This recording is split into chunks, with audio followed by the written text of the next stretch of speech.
Welcome to the Wirex Weekly Crypto Podcast, where we dive into engaging conversations with experts, thought leaders, and innovators. And I'm your host, Lianna. I'm happy to introduce our guest for today's podcast episode, Richard Levin, VP of Global Sales at Cryptonews.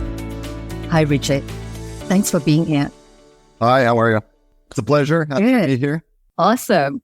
And so today's episode pays tribute to Satoshi Nakamoto's birthday, reflecting on the ongoing mystery around the individual or group behind Bitcoin's creation.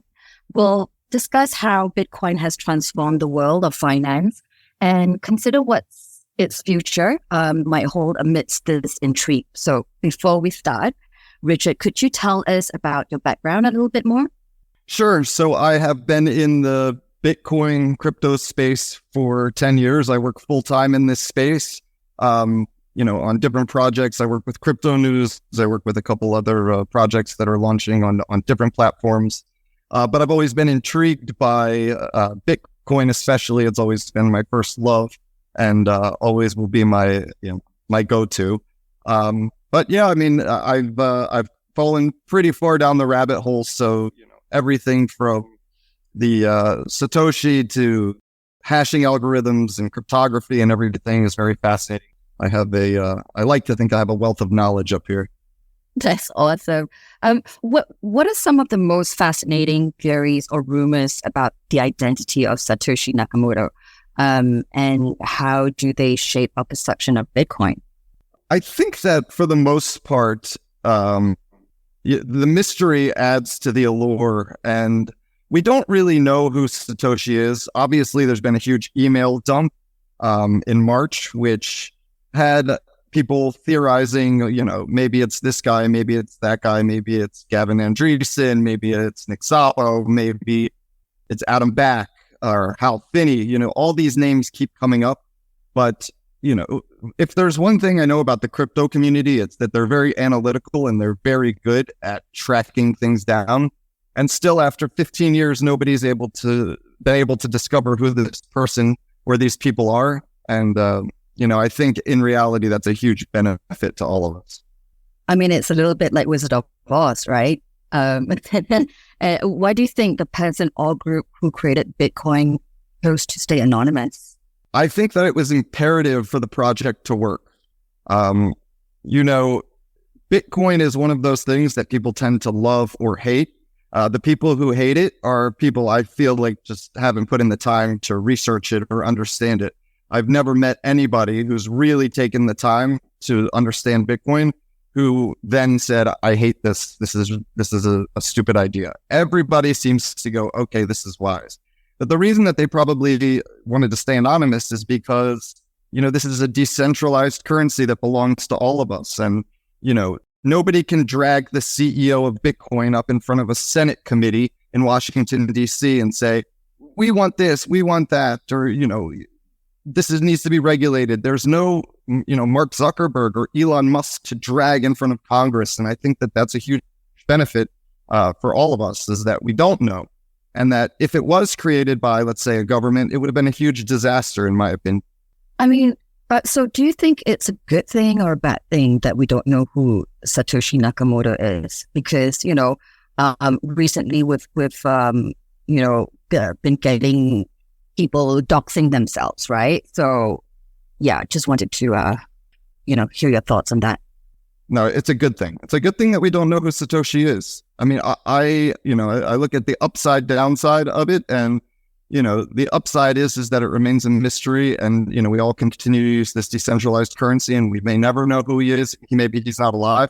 But if we did know who he is, then, of course, first of all, he becomes one of the wealthiest people in the world immediately, right? So then the spotlight's on him, and then regulators are going to be on him, and the IRS, Senate again, and all these crypto people will, it's just would be a huge attack on one person. So I think the anonymity is a major part of it, and I don't think that we'll ever truly find out who he is. So I think it's a bonus. It's a feature, not a flaw. Satoshi Nakamoto's anonymity be seen as a form of resistance against institutional authority? Sure. I think that it was. I mean, if you look at the Genesis block And it says chancellors on the brink of, whatever. It was in the middle of the financial crisis. And it was a resistance.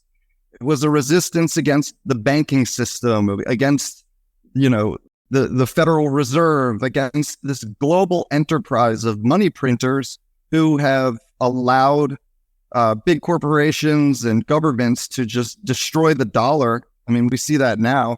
But look what happened in 2008. I mean, that was brutal for a lot of the world, that the financial crisis. And Bitcoin was born out of that, right? So, I think the first block was 2009. And it was a form of resistance. It's kind of like a hey, we can do this thing different. We don't need banks. We don't need you. If I want to send $100 million to Paris in 10 minutes, I can do it without you, and you can't do anything about it. So yeah, I think it is a powerful form of resistance. Yeah, that's really interesting. And how do you think Satoshi Nakamoto would view the current state of Bitcoin and the broader cryptocurrency ecosystem?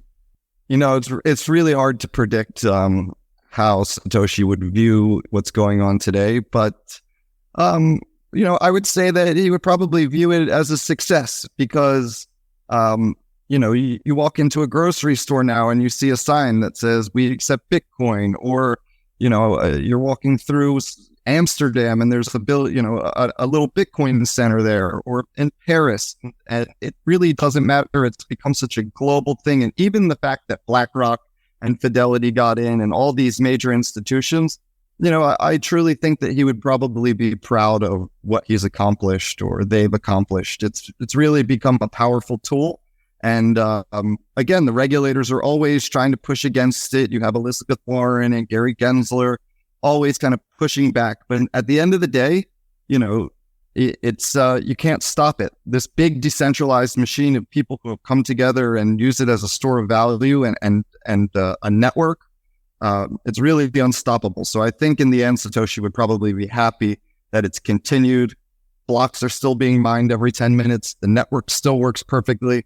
Yes, there's volatility. It goes up, it goes down. We have bad actors like FTX and Sam Bankman-Fried. But at the end of the day, Bitcoin still always works. Blocks are mined. Everything works just like it should. Yeah. And, there are bad actors everywhere, right? Not just in cryptocurrency ecosystem, right? How does the Bitcoin community manage to keep things together and make decisions without a single boss calling the shots? I think that's the power of decentralization and the fact that we have had that attempt to happen a few times. Back in 2017, when we had the block size wars, people did that. They wanted to change the size of the Bitcoin blocks, and they set out to do that. There was a huge battle. A lot of people wanted to keep the original Bitcoin. A lot of people wanted to increase the block size. Some people, like Craig Wright, wanted to make it, enormous. So we ended up with Bitcoin, Bitcoin Cash, and Bitcoin SV. And those networks, look at that. No one uses them, right? People only use the originals. So I think that even through the bad actors or the FTXs or the collapses, that the community has remained resilient because we all still run on the same network. Anybody could come up with a new Bitcoin tomorrow, but will people use it? No. People are going to stick to the Bitcoin network, and all of the nodes around the world that are backing up the blockchain, they have the final say. It's programmed, it's math, and it's code, and it's unchangeable. So I don't think that anything's going to change with that. Yeah, and in a way, it's really, truly for the people, right? Why do you think nobody's come forward claiming to be Satoshi Nakamoto, considering the fame and potential fortune that could come with it? Not everybody in the world wants to be the face of something big. A very, very wealthy person told me once that the best thing you can do if you're wealthy is not let anybody know. Remain in the shadows. When you read the Satoshi emails, this was a person who was very much into cryptography, into coding, into building something for society that was much bigger than himself, that was for the people. And it wasn't the kind of guy who wanted to, or it seems that he did not want this fame or this kind of limelight on him.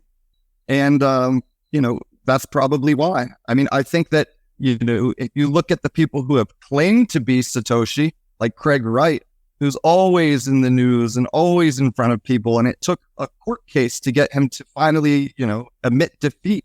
There's just kind of two people out there, the people who want that fame and the people that don't. And, maybe the fact is that Satoshi really just did a good thing for the world and faded out into darkness. Yeah, so with great power comes great responsibility. The building of a decentralized financial system justify the impact on the environment? Can Satoshi's model be eco-sustainable, you think? Absolutely. There's a lot of misinformation coming out about Bitcoin mining and the energy use. I'm not going to lie. Of course, it uses a ton of energy. But what people don't realize is that the whole planet has a ton of what we call blow-off energy. So let's say you're running an oil field in Texas and, it's emitting fumes out of the ground and they light it on fire. You see these smoke towers. People have come up with these hash huts where they can attach a mining facility and just take that excess power and use it to mine Bitcoin. There's plenty of, fast-moving rivers in Africa that people are putting hydroelectric in, and they're powering entire villages now and mining Bitcoin. All of this stuff is green. It's just kind of an illusion that Bitcoin uses all this energy, and it's kind of a talking point for the media to kind of bash us and say, oh, Bitcoin uses this much energy or that much energy. But I don't see anybody complaining during Christmas when the entire world puts up Christmas lights. How much energy does that take? So I think sustainability wise, yes, we're moving forward, we're progressing with eco-friendly options. And I think that, yes, it is sustainable in the long term. Yeah. And I suppose, if we were to compare our daily usage of energy, right? Like people will be shocked, So how has the legacy of Satoshi Nakamoto influenced other blockchain projects and cryptocurrency initiatives? I think that, a lot of the newer projects, obviously Bitcoin was the first mover. It was like Bitcoin, then a bunch of altcoins, and then Ethereum came with smart contracts and became a huge part of the ecosystem. Vitalik, who created Ethereum, was a huge Bitcoiner before that. So I think that every project has a little bit of Satoshi's legacy in it. Now a lot of the projects now are doxed. So we know that, for instance, on Solana, that Anatoly and Raj started that, and they take credit for that, and that's fine. But I think that, every blockchain project has a little bit of Satoshi in it, just in the sense that we're all using the same kind of technology here in blockchain technology. But, I think a lot of the newer projects have just kind of evolved into a newer time space where people, kind of want to know who made it. I think Bitcoin was an anomaly in that it just had to be this anonymous thing for it to work. But I truly think that every blockchain project has a little touch of Satoshi in it. Yeah, the influence is huge. Can the anonymity of Satoshi Nakamoto be seen as a form of empowerment for individuals in the digital age? Sure. I mean, the ability to remain anonymous is actually, I feel like, a right. You shouldn't have to dox yourself for anything if you don't want to. So, I think that it is a form of empowerment in a way. I think that a lot of it is shrouded in mystery and intrigue, and but yeah, I think at the end of the day, the right to build something amazing and disappear into the shadows is a really interesting, cool thing. But also, what about if something goes wrong? The accountability, who takes the responsibility? We do, because we have decided to participate in this network. And we have decided to become our own banks, and we have taken responsibility for that. That being said, there's nothing that's going to go wrong. If you read the code, the Bitcoin code is not very long. It's a very simple code, and it will run and run forever. I mean, as long as the internet is up and, all the humans could die off. If the internet's up, Bitcoin's just going to keep running. It's been running for 15 years with almost 100% uptime. And it's a very simple computer system compared to what we were used to today. So if something goes wrong, then it's an anomaly, but there's nothing that's going to go wrong. It's just, if it was going to go wrong, it would have already happened. Yeah. And I love the fact that you said that, the responsibility is upon us, right? Is Satoshi's vision being followed nowadays, or are we moving towards another model? No, I think that Satoshi's vision is being followed. He wrote that protocol in 2009, and we're still running basically the exact same thing. We've had upgrades like Taproot and things like that, but the same Bitcoin that's been running since the Genesis block is still running today. So, I think that, we're on track to just keep running the way it is. If it's not broken, why fix it? Yeah, that's awesome. Do you think the mystery surrounding Satoshi Nakamoto will ever be solved? And what would the revelation mean for the Bit? I don't know if it will ever be solved. I hope that it doesn't. I hope that there's no sleuth out there that's so interested in finding out who this guy is, or, he's done a lot of work to remain anonymous, and he's been pretty good so far. But I think that, if for some reason that he gets outed, of course, it's just going to cause problems, right? This guy's going to have the limelight on him. He'll instantly become one of the wealthiest people in the world publicly, and like I said, a lot of people don't want that fame. And I think it would be a negative effect for Bitcoin. Do I think it would have any real effect on the entire Bitcoin network or what we've all built and worked on? No, but I just don't think that it serves any purpose. That's awesome. And before we wrap up, do you have any final thoughts that you'd like to share? Yeah, sure. I think things for Bitcoin have been going well recently. I know that the Satoshi emails were kind of a revelation moment, and everybody had all these guesses. But the fact is that, it was important that Bitcoin was built by, a person or a group, and not some government, not some people that could change it. So, hats off to Satoshi for creating something amazing, and look how far we've come. I mean, who would have thought one Bitcoin would be worth $70,000? It's like mind-blowing something. So, we'll just keep trucking along in the industry. And as the world kind of comes online to this, I think that, we'll all be in a much better place. And power to the people. Exactly. Richard, thank you so much for being here with us today. And your thoughts have really enriched our discussion. Really, it's been fantastic having you here. Thank you so much. Happy to be here. Thank you for having me. And to all our fantastic listeners, I hope you've enjoyed this conversation. Don't forget to express your support by liking, subscribing, and sharing this episode. Thank you for tuning in. And until we meet again, stay well.